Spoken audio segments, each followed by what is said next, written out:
हा अनुभव मला माझ्या एका मैत्रिणीने सांगितला होता. माझी नुकतीच एस-वायची परीक्षा झाली होती, म्हणून दरवर्षीप्रमाणे याही वर्षी आम्ही गावी कोकणात जायला निघालो होतो.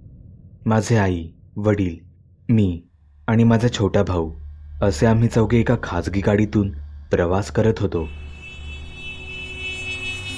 माझ्या डोळ्यांपुढे आता फक्त गावचं घरच दिसत होतं. त्यामुळे कधी एकदा गावी जाते आणि तिथे धमाल करते असं माझं झालं होतं. पुढील किमान 15 दिवस तरी आमच्या गावात मुक्काम ठरला होता. त्यामुळे तशा तयारीनेच आम्ही निघालो होतो. कोकणातला प्रवास तसं बघायला गेलं तर 8-10 तासाचा, पण प्रायव्हेट गाडीतून 6 तास पुरे होतात. त्या दिवशी निघता निघता थोडा जास्तच उशीर झाला होता, त्यामुळे पप्पा आधीच वैतागले होते. प्रवासाला सुरुवात जरी झाली असली तरी सुरुवातीचे काही तास कोणी बोलतच नव्हतं. पण जसजशी आम्ही मुंबई सोडली तसतसा आमचा मूडही फ्रेश होऊ लागला. मग काय, माझी आणि भावाची मस्तीही चालू झाली. आम्ही खिडकीतच बसून होतो. बऱ्याच दिवसांनी रात्रीचा असा गारवारा अंगावर घ्यायला किती मजा वाटत होती. बघता बघता मुंबई सोडून आम्ही आता गावच्या मार्गाला लागलो होतो. रात्रीचे साधारण 12 वाजले असतील. रस्त्यावरची वाहनांची रहदारी अचानक आम्हाला कमी वाटू लागली होती. डोंगरघाट बघता बघता कधी झोप लागली हे कळालंच नाही. साधारण 1च्या आसपास मम्मी पप्पांच्या भांडणाने मला जाग आली. मी पाहिलं तर आमची गाडी रस्त्याकडेला थांबली होती. खिडकीतून बाहेर पाहिलं तर हायवेने एखादं वाहन फुल स्पीडने पळताना दिसत होतं. मी डोळे चोळत दुसऱ्या बाजूच्या खिडकीत पाहिलं. तिथे काहीतरी उजेड दिसत होता. मी झोपेत असल्याने नीटसं काही कळत नव्हतं. मम्मी पप्पांचं बोलणं कानावर पडल्यावर कळलं की ते एक हॉटेल होतं.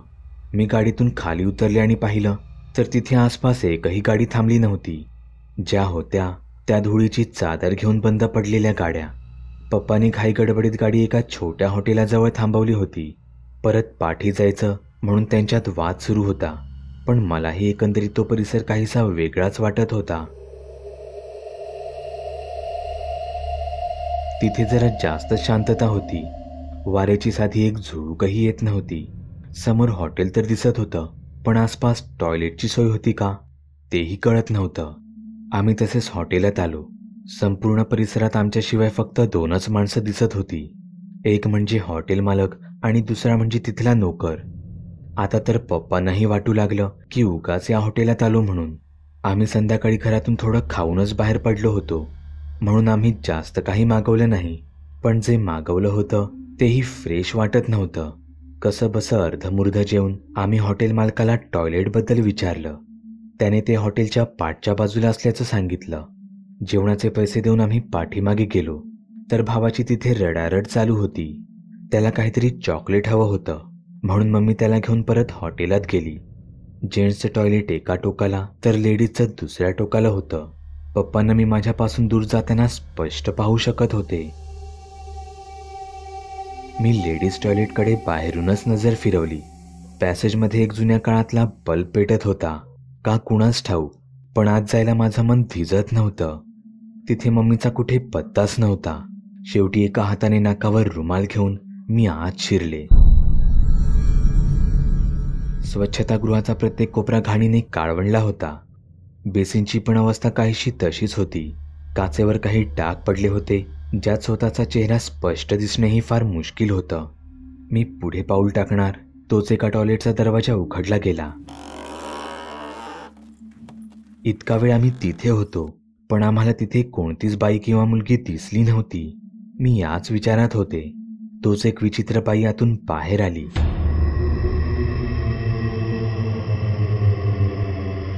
तिचे ते घाणेरडे अनवाणी पाय, विस्कटलेले केस, काळवंडलेला चेहरा, तिच्या शरीरातून निघणारा तो दुर्गंध, ती माझ्याकडेच पाहत होती.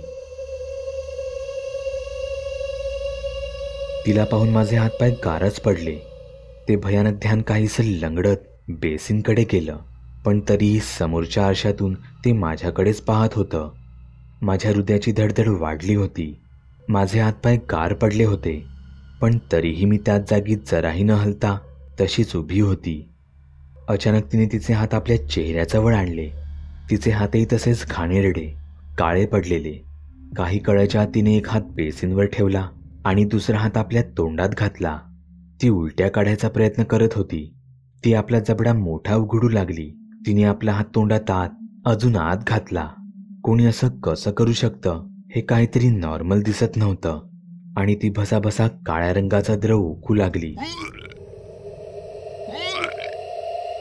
अख्खी बेसिन काळ्या रंगाने भरली होती. मी ऐकलं होतं, काही पेशंट आजाराच्या शेवटच्या टप्प्यात अशा प्रकारे काळी उलटी करतात. पण हे काहीतरी वेगळंच होतं. तिने आता दोनही हात बेसिनवर ठेवले होते. ती तिथे भसाभसा ओकत होती. तेवढ्यात माझं लक्ष तिच्या हातांवर गेलं. तिचे दोन्ही हात कोपऱ्यातून आणि खांद्यातून पूर्ण वाकले होते. तिचे पाय कापत होते. ती काहीतरी वेगळंच करत होती. ती आरशातून अजूनही तसंच माझ्याकडे पाहत होती. तिच्या नजरेत एक वेगळीच भीती जाणवत होती. मी घाबरून बाजूच्या टॉयलेटमध्ये शिरले. आतून दार घट्ट लावून घेतलं. माझे श्वास जोरजोरात पडत होते. आरडाओरड करून मदत मागावी हेही माझ्या लक्षात आलं नाही. माझा रुमालाचा हात अजूनही तोंडावरच होता, पण तो यावेळी तोंडातून आवाज बाहेर फुटू नये यासाठी ठेवला होता. काही वेळाने बाहेरचे आवाज अचानक बंद झाले. बाहेर पूर्ण स्मशान शांतता पसरली होती. याचा अर्थ ती स्वच्छतागृहातून बाहेर गेली असावी. म्हणून खात्री करण्यासाठी मी टॉयलेटच्या दाराच्या फटीतून बाहेर पाहण्याचा प्रयत्न केला, तर ती बाई त्याच फटीवर तिचा डोळा लावून होती. मी जोरात किंचाळले. मी आईबाबांना जोरजोरात हाका मारू लागले. बाहेर ती बाई मात्र विचित्र आवाजात गुरगुरत होती. काही सेकंद हे तसेच आरडाओरडीत गेले. अचानक माझ्या दारावर जोरात थाप पडली.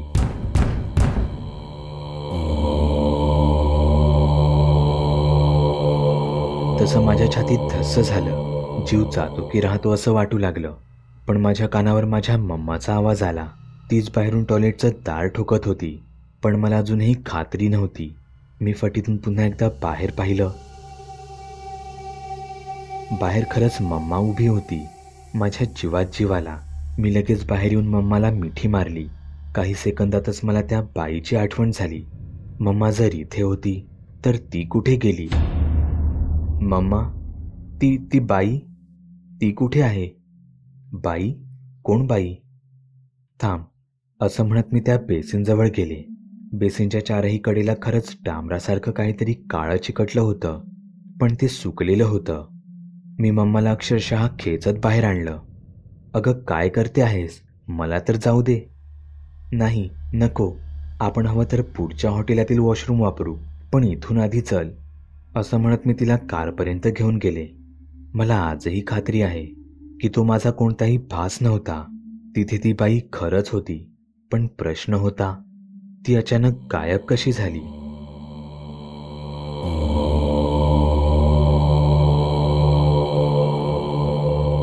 तुम्ही सुद्धा तुमच्या गोष्टी बागुलबुवाला मेल किंवा मेसेज करू शकता. चॅनल सबस्क्राईब करण्यासाठी इथे क्लिक करा, जेणेकरून तुम्हाला भूतांचे प्रकार, गोष्टी, सिनेमे यांबद्दलचे नियमित अपडेट मिळत राहतील. इतर व्हिडिओ पाहण्यासाठी इथे क्लिक करा. व्हिडिओ लाईक, कमेंट आणि शेअर करायला विसरू नका. धन्यवाद.